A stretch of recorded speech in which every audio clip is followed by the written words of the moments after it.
Hello students, myself doctor Prana Sharma. Students, आज हम BA part second प्रमुख राज्य व्यवस्थाएं में अमेरिका के संविधान के अंतर्गत न्यायिक पुनरावलोकन के सिद्धांत का अध्ययन करेंगे। स्टूडेंट्स, हमने इससे पूर्व बीए सेकंड ईयर में अमेरिका के सर्वोच्च न्यायालय का क्षेत्राधिकार और वहाँ की न्याय व्यवस्था का हमने अध्ययन किया था। आज हम उसी क्रम में न्यायिक पुनरावलोकन के सिद्धांत को समझेंगे।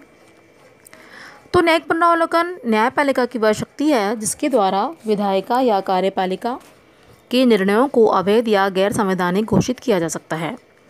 अपनी इस शक्ति के अंतर्गत न्यायपालिका संविधान की व्याख्या करती है और विधियों तथा प्रशासकीय निर्णयों की वैधानिकता अवैधानिकता का निर्णय करती है।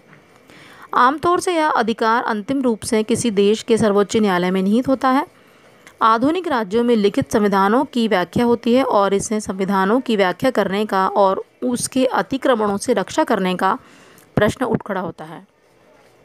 इसके लिए ऐसी व्यवस्था की आवश्यकता है जो संविधान की धाराओं की व्याख्या और उसकी रक्षा कर सके। न्यायिक अधिकार को हम न्यायिक पुनरावलोकन कहते हैं। एक बार इसको हम शॉर्ट में और देख लेते हैं कि सर्वोच्च न्यायालय की सर्वाधिक महत्वपूर्ण शक्ति न्यायिक पुनरावलोकन का अधिकार है, जिसके आधार पर सर्वोच्च न्यायालय ने संविधान के संरक्षण की स्थिति प्राप्त कर ली है। न्यायिक पुनरावलोकन न्यायालयों की वह शक्ति है जिसके द्वारा वे उन कानूनों तथा आदेशों को असंवैधानिक तथा अवैध घोषित कर सकते हैं जो उनके विचारानुसार संविधान की धाराओं के विरुद्ध हों। न्यायिक पुनरावलोकन की शक्ति के अधीन न्यायालय संविधान की व्याख्या करते हैं और कानूनों तथा प्रशासनिक आदेशों की वैधता तथा असंवैधानिकता या अवैधता का निर्णय करते हैं। अब हम इससे रिलेटेड कुछ डेफिनेशंस देख लेते हैं। जैसे कि ब्राइस ने कहा है कि संयुक्त राज्य अमेरिका सरकार की किसी और विशेषता ने यूरोपीय जगत में इतनी अधिक जिज्ञासा जागृत नहीं की, इतनी अधिक चर्चा पैदा नहीं की जितनी कि सर्वोच्च न्यायालय के उन कर्तव्यों और कार्यों ने की है जो वह संविधान की रक्षा करते हुए करता है। नेक्स्ट, डिमोक ने कहा है कि न्यायिक पुनरीक्षण व्यवस्थापिका द्वारा निर्मित कानून और कार्यपालिका या प्रशासकीय अधिकारियों द्वारा किए गए कार्यों से संबंधित अपने सामने आए मुद्दों में न्यायालय द्वारा जांच को कहते हैं, जिसके अंतर्गत वे निर्धारित करते हैं कि कानून या कर्म संविधान द्वारा प्रतिबंधित है अथवा नहीं, या फिर संविधान द्वारा प्रदत्त अधिकारों का अतिक्रमण करते हैं या नहीं।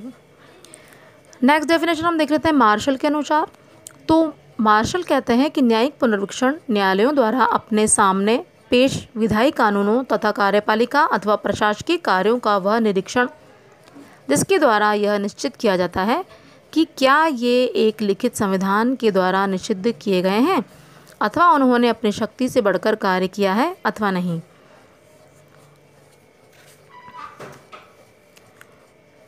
तो स्टूडेंट्स, हमने देखा न्यायिक पुनरावलोकन और उसकी डेफिनेशंस। अब हम देखेंगे न्यायिक पुनरावलोकन की विशेषताएं। तो इसकी विशेषता है कि इसका क्षेत्र व प्रकृति अलग अलग प्रकार की हो सकती है। यह किसी साध्य की प्राप्ति का साधन होता है।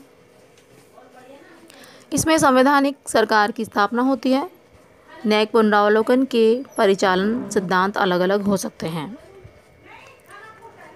अब आता है न्यायिक पुनरावलोकन की पूर्व शर्तें। तो न्यायिक पुनरावलोकन की व्याख्या के लिए निम्नलिखित आवश्यक शर्तें पूरी होनी चाहिए, क्योंकि इसके अभाव में किसी देश में न्यायिक पुनरावलोकन संभव नहीं हो सकता। जैसे कि लिखित और अचल संविधान होना चाहिए, न्यायसंगत मौलिक अधिकार या सरकार की सत्ता पर न्यायसंगत सीमाओं की व्यवस्था होनी चाहिए, सर्वोच्च और स्वतंत्र न्यायपालिका होनी चाहिए, शक्ति पृथक्करण जिसमें न्यायपालिका अलग निकाय के रूप में व्यवस्थित रहे। नेक्स्ट आता है न्यायिक पुनरावलोकन का परिचालन। तो न्यायिक पुनरावलोकन अपने आप परिचालित नहीं होता है। इसके लिए पक्ष को न्यायालय के सामने आना ही पड़ता है। इस संबंध में निम्नलिखित तथ्य हैं जो कि महत्वपूर्ण है। पहला, कि यह स्वतः परिचालित नहीं होता है। यह कानून द्वारा स्थापित प्रक्रिया या कानून की उचित प्रक्रिया नामक दो सिद्धांतों में से किसी एक सिद्धांत से परिचालित हो सकता है। न्यायपालिका न्यायिक पुनरावलोकन के निर्णय को स्वयं लागू नहीं कर सकती है, इसके निर्णयों को सिर्फ कार्यपालिका ही लागू कर सकती है। तो ये 4 जो हैं वो इसके परिचालन हैं। नेक्स्ट आता है न्यायिक पुनरावलोकन के गुण, तो वो हम देख लेते हैं। पहला है कि यह संविधान के संरक्षण और व्याख्या करता है। इसमें व्यक्तिगत स्वतंत्रताओं की रक्षा होती है। संविधान गत्यात्मक बन जाता है। इसमें संविधान की सर्वोच्चता स्थापित होती है। इससे संघात्मक व्यवस्थाओं का स्थायीकरण होता है। इससे संवैधानिक सीमाओं से संबंधित विवादों का निर्णय हो जाता है। तो ये सब इसके महत्वपूर्ण गुण हैं। अब हम इसकी एक बार ब्रीफ में आलोचना देख लेते हैं। तो न्यायिक पुनरावलोकन की शक्ति को लेकर न्यायपालिकाओं की आलोचनाओं का प्रमुख आधार यह रहा है कि किसी का प्रतिनिधित्व न करने वाली संस्थाएं जनप्रतिनिधित्व करने वाली संस्थाओं से श्रेष्ठ बनकर संपूर्ण शासन व्यवस्थाओं को अलोकतांत्रिक बनाने का कार्य करती हैं। ऐसी स्थिति में किसी के प्रति उत्तरदायित्व न रहने वाली न्यायपालिका को हम न्यायिक पुनरावलोकन का अधिकार प्राप्त नहीं होना चाहिए। इसी आधार पर इसकी कुछ आलोचना है, वो हम एक बार ब्रीफ में देख लेंगे। तो इसकी जो आलोचना है उसमें पहली है कि इस व्यवस्था से न्यायपालिका उच्चतर व्यवस्थापिका बन जाती है। नेक्स्ट है, इस व्यवस्था के कारण व्यवस्थापिका और कार्यपालिका का उदासीन और हतोत्साहित होना स्वाभाविक है। नेक्स्ट है, न्यायिक पुनरावलोकन करने वाले सर्वोच्च न्यायालय के अधिकांश न्यायाधीश रूढ़िवादी होते हैं और संविधान के संरक्षण की प्रक्रिया में न्यायपालिका को रूढ़िवादिता का शिकार बना देते हैं। आलोचकों ने यह भी कहा है कि जनतंत्र में इसकी आवश्यकता है कि जनता को प्रगतिशील कार्यों में कोई बाधा नहीं रहे, क्योंकि वहाँ शक्ति का स्रोत जनता होती है और उसके द्वारा निर्वाचित प्रतिनिधि ही सर्वोच्च होता है। तो न्यायिक पुनरावलोकन की ये कुछ आलोचनाएं हैं। तो निष्कर्षतः हम ये कह सकते हैं कि न्यायिक पुनरावलोकन की शक्ति से अल्पसंख्यकों के अधिकारों की रक्षा होती है। इससे राजनीतिक व्यवस्था में दलीय आधारों पर संचालित सरकारों के दलीय कार्यक्रमों पर रोक लगती है और सरकारों को राष्ट्रीय हित में कार्य करने के लिए विवश होना पड़ता है। इसके लिए मुनरो ने कहा है कि न्यायालयों की इस महान शक्ति के विरुद्ध कितनी ही असंतुष्टता क्यों न हो, इसके स्थान पर कोई कार्य योग प्रतिस्थापित नहीं है। मतलब न्यायिक पुनरावलोकन की शक्ति जो न्यायपालिका को प्राप्त है वो अपने आप में बहुत महत्वपूर्ण है। अब हम इसका महत्व देख लेते हैं।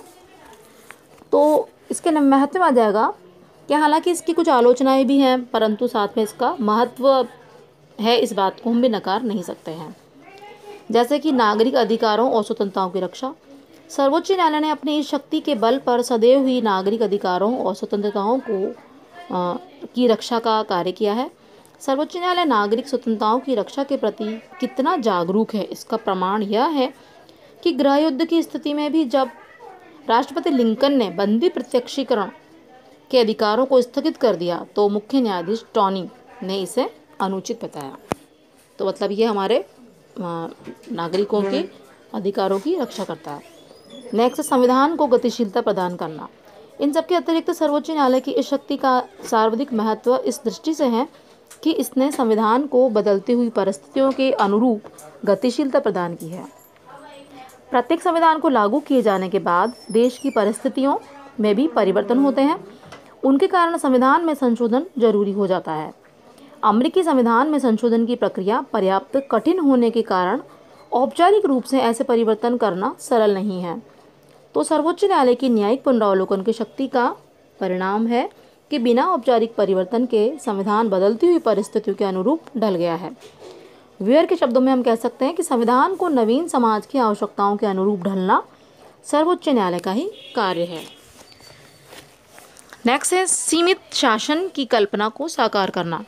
अमेरिकी संविधान निर्माताओं के द्वारा एक ऐसे सीमित शासन की कल्पना की गई थी जिसमें सरकार के प्रत्येक अंग की शक्तियां सीमित हो। इस आदर्श को न्यायिक पुनरावलोकन के आधार पर ही प्राप्त किया जा सकता है। सर्वोच्च न्यायालय ने अपनी इस शक्ति के आधार पर कांग्रेस व राष्ट्रपति को अपनी सीमाओं के भीतर रहने पर विवश किया और उन्हें निरंकुश व अनियंत्रित सत्ता संपन्न नहीं होने दिया। नेक्स्ट इसमें हम लिख सकते हैं संघात्मक व्यवस्था की रक्षा। तो सर्वोच्च न्यायालय की जो न्यायिक पुनरावलोकन की शक्ति है वो संघात्मक व्यवस्था की भी रक्षा करती है। इसके लिए मुंडो ने कहा है कि सर्वोच्च न्यायालय के अभाव में अमेरिका संघ की इकाइयाँ अनेक मुंह वाले दैत्यों का रूप ग्रहण कर संवैधानिक व्यवस्था को समाप्त कर देगी। इसलिए यह एक सीमेंट के समान है जिसने सारे संघीय ढांचे में एक स्थिरता सी लाई हुई है। तो सर्वोच्च न्यायालय अपनी व्याख्याओं के आधार पर संविधान को निरंतर गतिशीलता प्रदान कर रहा है। इस बात को दृष्टि में रखते हुए बेक ने कहा है कि सर्वोच्च न्यायालय न्याय प्रदान करने की एक एजेंसी ही नहीं बल्कि एक अर्थ में निरंतर कार्य करने वाली संविधान सभा है। इसने उन व्याख्याओं के आधार पर संविधान में परिवर्तन करते हुए सन 1787 के संवैधानिक सम्मेलन में के कार्य को भी जारी रखा है। तो हम कह सकते हैं कि अमेरिका में जो न्यायिक पुनरावलोकन की शक्ति है न्यायपालिका के पास वो अपने आप में बहुत महत्वपूर्ण है, जिससे नागरिकों के अधिकारों के साथ साथ उनकी स्वतंत्रताओं की भी रक्षा है। इससे संविधान में गतिशीलता बनी हुई है, इससे संघात्मक व्यवस्था की रक्षा है और सीमित शासन की कल्पना को भी ये साकार करती है। तो स्टूडेंट्स ये हमारा अमेरिका के संविधान का न्यायिक पुनरावलोकन का हमने संक्षिप्त रूप में समझा है। Thank you.